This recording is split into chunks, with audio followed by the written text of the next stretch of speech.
started going into the Himalayas in about the mid-70s, and I noticed that the most essential part of a Tibetan diet was a thing called tsampa, which is roasted barley, and that's the basis of their diet.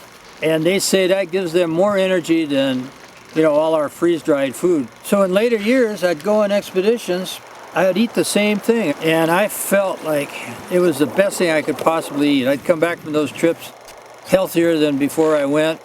And so now, that's what the basis of our Tsampa Soup is.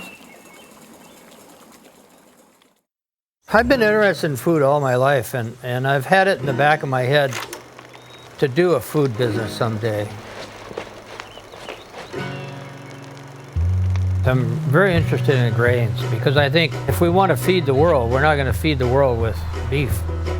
We're going to have to, go to a mostly grain and vegetable diet.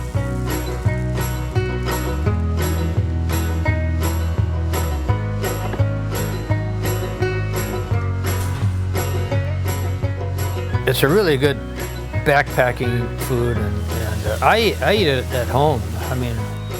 It's a great food for college students, And if you add, a few other things into it, you can make a great soup out of it and a complete meal.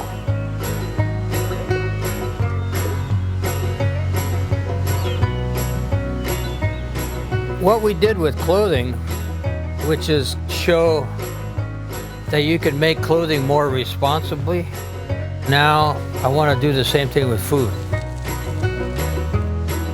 We're taking all our resources and going all the way back to the ground and cleaning up our entire supply chain so that when somebody buys a product from us, they know that we've done as much as we possibly can to make it as responsibly as possible.